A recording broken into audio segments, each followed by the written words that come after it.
नमस्कार दोस्तों, जय जिनेंद्र, सत श्री अकाल and very good morning to all. कैसे हैं आप सब? आई होप आप सब बहुत अच्छे होंगे।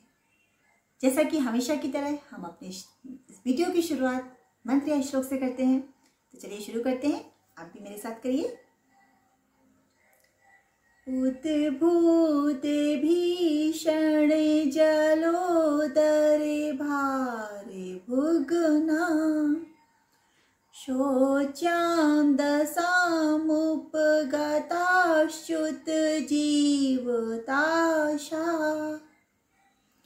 त्वदेपादे पङ्कजिरजो मृत्युदिग्धदेहा मर्त्या भवन्ति मकरध्वजतुल्यरूपा। कैसे हैं आप सब? आई होप सब बहुत अच्छे होंगे। ईश्वर आप सबको और मुझे भी यश, कीर्ति, वैभव, मान सम्मान, धन दौलत, सुख संपत्ति, अच्छी सेहत और मानसिक सुख शांति प्रदान करे। आज का वीडियो हमारा कुछ खास है।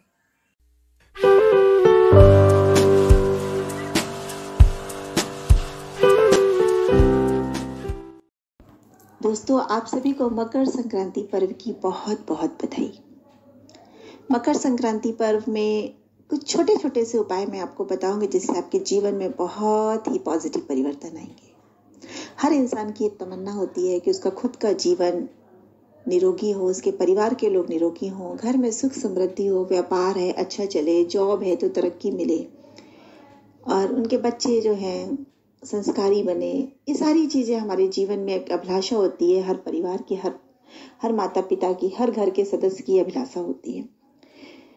दोस्तों, मकर संक्रांति के दिन जो सूर्य भगवान है वो उत्तरायण हो रहे होते हैं और मकर राशि में सूर्य भगवान का प्रवेश होता है। तो इस दिन विशेष महत्व होता है स्नान का। अगर संभव हो सके तो किसी पवित्र या देव स्थान में जाइए, तीर्थ स्थान में जाइए और वहाँ की नदी में स्नान कीजिए। जी हाँ दोस्तों, गंगा, यमुना, कावेरी, नर्मदा जी, क्षिप्रा नदी, इन सभी पवित्र नदियों में से किसी भी नदी में अगर आप स्नान करते हैं और सूर्योदय के पूर्व ऐसा करते हैं तो विशेष लाभ आपको मिलता है। माना जाता है कि किसी भी पवित्र नदी में स्नान करने से, वो भी सूर्योदय के पूर्व स्नान करने से 10,000 गोदान का पुण्य मिलता है। तो दोस्तों, अगर संभव हो तो ऐसा जरूर करिएगा, परिवार के साथ जाइए और ऐसा करिए। लेकिन चूंकि कोरोना काल है इसलिए आप सारी चीज़ों को देखते हुए ही हर कार्य को करिएगा। अगर आप नहीं जा पाते हैं किसी तीर्थ स्थान में तो निराश मत होइए, हम घर पे ही इसका छोटा सा उपाय बताएंगे आपको। सूर्योदय के पूर्व उठ जाइए और आप सबसे पहले सूर्योदय के पूर्व ही नहाने का प्रयास कीजिए, क्योंकि पुण्य तभी मिलेगा आपको। तो आप घर में ही स्नान करिए। घर में जो भी आप पानी यूज कर रहे हैं नहाने के लिए, उसमें पवित्र नदी का जल मिला दीजिए। अगर 7 नदियों का जल मिला सकते हैं तो बहुत अच्छी बात है। इससे बड़ा तो कोई उपाय ही नहीं है अगर 7 नदियों का जल आपको मिल जाता है, क्योंकि एक साथ आप भी 7 नदियों में डुबकी नहीं लगा सकते। पर हाँ, अगर 7 नदियों का जल आपके घर में है तो आप उसका थोड़ा थोड़ा सा भाग ले करके अपने नहाने की बाल्टी में मिला लीजिए और इस प्रकार से भगवान का नाम ले करके, भगवान का, सूर्यदेव का नाम ले करके आप नहाना शुरू करिए और आपको उतना ही पुण्य मिलेगा जितना पवित्र नदी में स्नान करने से मिल रहा है। 7 नदियों का जल नहीं है तो गंगा जल आपके पास में है, नर्मदा जी का जल है, जो भी नदी का जल आपके पास में है। गंगा जी का विशेष महत्व है। अगर गंगा जल आपको मिलता है तो बहुत अच्छा है। अपने नहाने की पानी में उसको मिला लीजिए। थोड़ा सा नहाने के साथ ही उस जल में थोड़ा सा लाल जो है चंदन मिला लीजिए, कुमकुम मिला लीजिए और उसके बाद उससे स्नान कीजिए। तो दोस्तों, ये तो रहा हमारा उपाय नंबर 1। दोस्तों, आपने उपाय नंबर 1 सुन लिया, इसको करिएगा जरूर। आपके जीवन में बहुत परिवर्तन आएगा। सबसे पहले तो निरोगी जीवन मिलेगा आपको और दूसरा, पवित्र नदी के जल से आपने स्नान किया है तो डेफिनेटली आपके सारे काम बनते चले जाएंगे। तो आगे हम करते हैं उपाय नंबर 2 पे चलते हैं। बहुत से उपाय हैं, मैं कुछ ही उपायों की बात करूंगी आपके साथ में। दूसरा है कि दोस्तों, जब आप स्नान कर लेते हैं और जब सूर्योदय हो जाता है तो आप क्या करेंगे, जैसे ही सूर्य धीरे धीरे निकलना शुरू होता है हालांकि अभी तो कुछ बादल भी छाए हुए हैं, लेकिन जैसे ही भगवान का स्वरूप आपको देखने को मिल जाए तो आपको क्या करना है, तांबे का एक पात्र लेना है, एक कलश लेना है। उस कलश में आपको जल रखना है, थोड़ा सा उसमें आप गंगा जल भी मिला दीजिएगा और फिर उसमें काली तिली जरूर डालिएगा। ध्यान से सुनते जाइएगा। तांबे का पात्र हो और उसमें काली तिली हो, दूसरा उसमें थोड़ा सा लाल चंदन हो, लाल पुष्प हो, ठीक है। और इसके साथ ही थोड़ा सा गुड़ जो है इसमें ऐड करिएगा। जी हाँ, ये सभी लाल चीजों को उसको ऐड करके सूर्य भगवान को आपको अर्घ्य देना है। सूर्य भगवान को उससे अर्घ्य देना है। अर्घ्य देने के साथ में आपको बोलना है ओम सूर्याय नमः, ओम सूर्याय नमः, ओम सूर्याय नमः। एटलीस्ट 21 बार आपको ये चीज बोलनी है। और जो वो जल भगवान को चढ़ाते समय जब नीचे की तरफ वो अर्घ जल गिरता है तो उस जल से भगवान को देखने का प्रयास कीजिएगा। जो जल की धार लगती है तो उसका विशेष लाभ मिलता है। ऐसा करने से आपकी आंखों की ज्योति भी बढ़ती है और भगवान के साथ में आपका कहीं ना कहीं एक कम्युनिकेशन बन जाता है। आपके मन की बात आपके भगवान तक पहुंचती है और आपकी मनोकामना पूर्ण होती है। और कहते हैं कि इस उपाय को करने से आज के दिन मतलब जिस दिन संक्रांति है उस दिन से बात कर रही हूँ, तो उस दिन करने से आपकी जो मनोकामना होती है वो पूर्ण होती है। कहते हैं मिट्टी भी सोना बन जाती है। अगर आप मिट्टी को भी छुएंगे तो वो सोना बन जाएगी। तो आपकी जो मनोकामना है बोल दीजिए भगवान को, पूरे विश्वास के साथ ये कार्य को करिए और आपकी मनोकामना जरूर पूर्ण होगी। सूर्य देव का विशेष महत्व होता है उस दिन, संक्रांति के दिन। उस दिन उनकी विशेष पूजा की जाती है। तो दोस्तों, इस तरह से करके आप भगवान को प्रसन्न करिए और अपने मन की बात कह के अपने घर में खुशहाली लेकर के आइए। दोस्तों, अब है उपाय नंबर 3। आप सूर्य भगवान को अगर और भी खुश प्रसन्न करना चाहते हैं और चाहते हैं आपके जीवन में जल्दी पॉजिटिव परिवर्तन आए और आपका जीवन खुशहाल हो, तो एक काम और करिएगा। आप जहां से प्रभु को अर्घ्य दे रहे हैं सूर्य भगवान को, वहीं पर बैठने का प्रयास कीजिएगा। जहां पे जगह सूखी हो वहीं बैठ जाइए। हो सके तो लाल रंग का आसन बिछा लीजिए नीचे और हाथ में लाल माला ले लीजिए।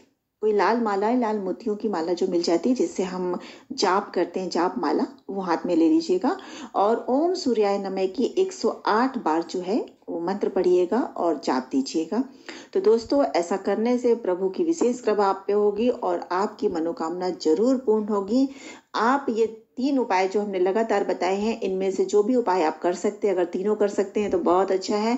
और आप इस तरह करिए और आपके जीवन में आप खुद देखेंगे कि बहुत परिवर्तन आएगा। और उतनी देर आप छत पे बैठिए, छत है तो छत, लॉन है तो लॉन, जहां से भी आप भगवान को देख सकते हैं, जल दे सकते हैं और बैठ करके मंत्रोच्चारण कर सकते हैं। तो आप देखेंगे आपके जीवन में विशेष परिवर्तन आएगा। तो दोस्तों, ऐसा करिए। हमारे उपाय नंबर 3 हो चुके हैं और आपकी मनोकामनाएं भी पूर्ण हो चुकी है। दोस्तों, उपाय नंबर 4, अगर मान लीजिए किसी की शादी नहीं हो रही है, शादी में रुकावटें आ रही हैं, बनते हुए काम बिगड़ रहे हैं, होते होते ऐसा लग रहा है कि शादी का संबंध हो सकता है, लेकिन फिर अचानक से रुकावट पैदा हो जाती है, कभी लड़की वालों की तरफ से, कभी लड़के वालों की तरफ से। कुछ ना कुछ मीन मेख निकल आता है, कहीं ना कहीं दूसरे की कमियां निकल आती है। मतलब काम जब बनते बनते अचानक से ही कोई ना कोई एक रुकावट आ जाती है। या दूसरा कि घर में बच्चों की किलकारियां नहीं गूंज रही हैं। होता है कि काफी सालों से प्रयास कर रहे हैं कि घर में कोई एक बच्चा हो जाए, लेकिन ईश्वर की मर्जी है, उसके आगे तो अपन कुछ नहीं कर सकते। लेकिन हाँ, उपाय जरूर कर सकते हैं। परेशानी है तो कहीं ना कहीं उसका सॉल्यूशन भी है, क्वेश्चन है तो आंसर भी है। तो दोस्तों, करना इतना है, जो कि ये दिन बहुत ही पवित्र और स्पेशल डे होता है। सूर्य भगवान जो होते हैं वो मकर राशि में प्रवेश कर रहे होते हैं। तो इस प्रकार से इस दिन के विशेष महत्व को देखते हुए जब आप स्नान करते हैं तो स्नान के दौरान काले तिल को पानी में मिला दीजिए। हाँ दोस्तों, आप स्नान के दौरान ज्यादा नहीं, 1 चुटकी 2 चुटकी जो होते हैं काले तिल को आप जो है अपने नहाने के पानी में मिला दीजिए और उससे स्नान करिए और अपनी मनोकामना मन में बोलिए। नहाने के दौरान ही अपनी मनोकामना मन में बोलिए कि हे प्रभु, जिसको शादी की प्रॉब्लम है वो शादी के लिए बोले, और जिनके घर में बच्चों की किलकारी नहीं गूंज रही वो उसके लिए बोले। माता पिता अगर अपने बच्चों की शादी को लेकर परेशान है तो जो घर का बेटा या बेटी है उसे तो ये उपाय करना ही करना है। साथ में माता पिता अपने बच्चे की शादी के लिए भी उस दिन अपने पानी में, नहाने के पानी में काला तिल डाल करके नहाएं और साथ में ये भगवान से प्रार्थना करें, मनोकामना बोलें कि मेरे बच्चे की शादी हो जाए, जो भी रुकावटें हैं वो दूर हो जाए। तो यकीन मानिए ये कार्य होते हैं, बस आपको विश्वास रखना होगा। उपाय नंबर 5। दोस्तों, जब हमारा किसी का व्यापार अगर अच्छा नहीं चल रहा हो तो एक काम करिएगा, आप काले तिल में के साथ में गुड़ को मिलाकर लड्डू बनवा लीजिए। अपने घर में नहीं बना सकते हैं तो बाजार से रेडीमेड ले सकते हैं। आप उसे लेकर आइए और उसे दान करिए। दान करते समय अपने जैसा कि हमेशा बोला जाता है हिंदू धर्म में, जैन धर्म में, कभी भी दान करना है या जो भी अच्छे कार्य करने होते हैं हमेशा राइट हैंड से करने चाहिए। तो अपने राइट हैंड से आप दान करिए और कम से कम मिनिमम 14 लोगों को जरूर दान करिएगा। 14 इसका आंकड़ा जरूर पकड़ के चलिएगा। तो 14 नंबर जो है स्टेबिलिटी का नंबर है, 5 इसमें आ जाता है। तो 5 का आंकड़ा लेकर चलेंगे तो 14 लोगों को कम से कम इसका दान करिए और दाहिने हाथ से आप गुड़ और तिल के लड्डू का दान करिए और मन में अपनी मनोकामना बोलते चाहिए। जो भी आपकी प्रॉब्लम है, व्यापार से रिलेटेड है, घर के कोई इश्यूज और किसी प्रकार के इश्यूज हो सकते हैं या बीमारी वगैरह, जो भी इश्यूज हैं आपके घर के, उस मनोकामना को मन में बोलिए कि ये प्रॉब्लम मेरी खत्म हो जाए प्रभु, और इस तरह से आप उस चीज का दान करिए।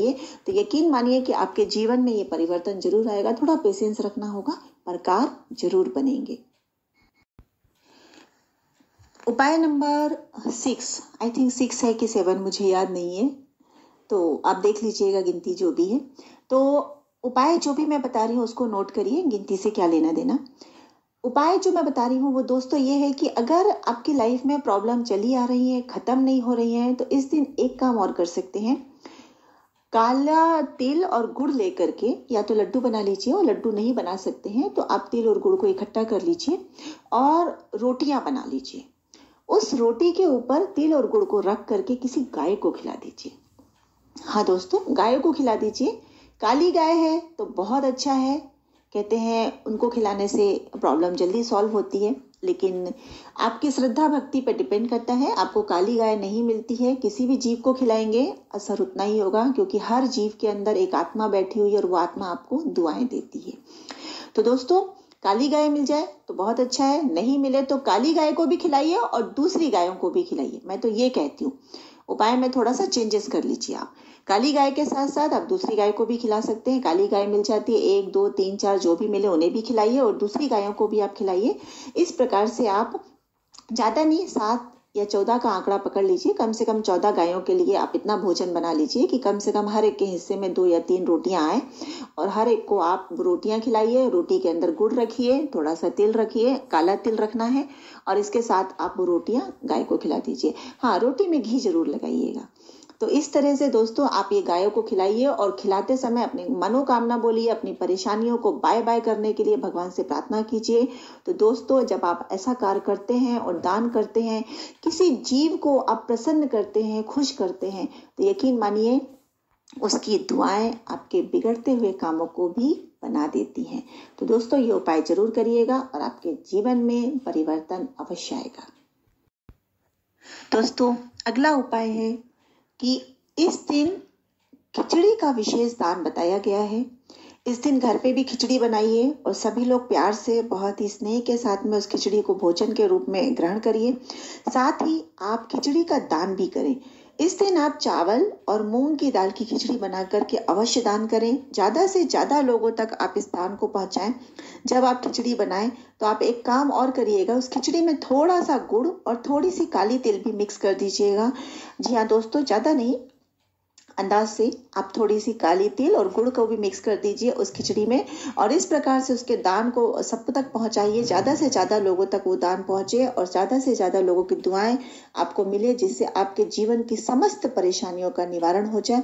ऐसी प्रभु से प्रार्थना करिए और दान करिए, तो दोस्तों इसका लाभ अवश्य मिलेगा। दोस्तों, अगला उपाय है कि इस दिन अगर आप खीर बनाते हैं तो खीर का दान भी कर सकते हैं। दोस्तों, खीर आप चावल और दूध की खीर बनाइए, उसमें थोड़ी सी मिश्री जरूर डालिए और उसमें थोड़ा सा काला तिल डाल दीजिए। दोस्तों, जरा सा काला तिल डालना, आपको 1 चुटकी 2 चुटकी तिल भी मिक्स कर दीजिए। और इसका जो भोग है आप गरीब लोगों को कराइए, ब्राह्मणों को कराइए, जहां भी जरूरतमंद दिखते हैं आप उनको भोग कराइए, इनका उनको ग्रहण कराइए, प्रसाद रूप में दीजिए। तो आपके जीवन की समस्त परेशानियों का निवारण हो जाएगा। जो भी मनोकामना है मन में बोलते जाइए और इसका दान करते जाइए, इसका भोग सबको देते जाइए, प्रसाद रूप में सबको ग्रहण कराइए, तो ईश्वर आपकी सभी मनोकामनाएं पूर्ण करेंगे। इस तरह से आप इस उपाय को भी कर सकते हैं। तो दोस्तों, मैंने जितने भी उपाय आप लोगों को बताए हैं उसमें से जो भी उपाय आप कर सकते हैं उसे अवश्य करिए, जरूर करिए। आपके जीवन की हर परेशानियों का निवारण जरूर होगा। पूरे मनोभाव से, पूरे विश्वास से आपको इनको करना है। और किसी भी जीव को जब आप कुछ भी देते हैं, खिलाते हैं, तो वो जीव हमेशा प्रसन्न होता है। प्रसन्न होकर के वो आपको दुआएं देता है, ब्लेसिंग देता है, आशीर्वाद देता है। और दुआओं में, आशीर्वाद में बहुत असर होता है दोस्तों। तो आपके जीवन की हर परेशानी बाय बाय हो जाएंगी और खुशहाली आपके घरों में आगमन करेंगी। तो दोस्तों, छोटे छोटे से उपाय हैं जो मैंने आपको बताए हैं, इन्हें जरूर करिए, पूरे मनोभाव से करिए। इसमें कोई भी कम्युनिटी इसमें भाग ले सकती है, किसी विशेष के लिए कोई कार्य नहीं है। वो किसी भी धर्म, किसी भी समाज से जुड़ा हो, कोई फर्क नहीं पड़ता है। क्योंकि ऋतु जो है, ऋतुएं जो आती हैं, मौसम जो होते हैं, वो सबके लिए एक समान होते हैं। मंत्रों को आप अपने हिसाब से यूज कर सकते हैं। जैसे मैंने बताया है कि मंत्र अलग अलग कम्युनिटी के लोग अलग अलग अपनी श्रद्धा भक्ति के साथ इनका उपयोग कर सकते हैं। जहां तक मैंने सूर्य देव का मंत्र बताया है, वो हर समाज के लोग, हर धर्म के लोग इसको पढ़ सकते हैं। सूर्य नमस्कार जिस तरह हम लोग करते हैं, उसमें किसी भी समाज, देश, भक्ति कहीं अलग कुछ भी नहीं होता है। हर कोई उस चीज को कर सकता है। उसी प्रकार से सूर्य देव के मंत्र को भी आप लोग पढ़ सकते हैं। ये बहुत पावरफुल मंत्र है। जब हम सूर्य की रोशनी में बैठकर उसके साथ नजरें मिला करके अपनी मनोकामना बोलते हैं, पूरे मनोभाव से कोई कार्य करते हैं, तो यकीन मानिए आपके जीवन की सारी रुकावटें दूर हो जाती हैं। तो दोस्तों, छोटे छोटे से उपाय हैं, करिएगा अवश्य। और मेरी बहुत बहुत बहुत सारी दुआएं और आशीर्वाद आप लोगों के साथ हैं कि आपके जीवन की हर एक परेशानियों का निवारण हो चुका है।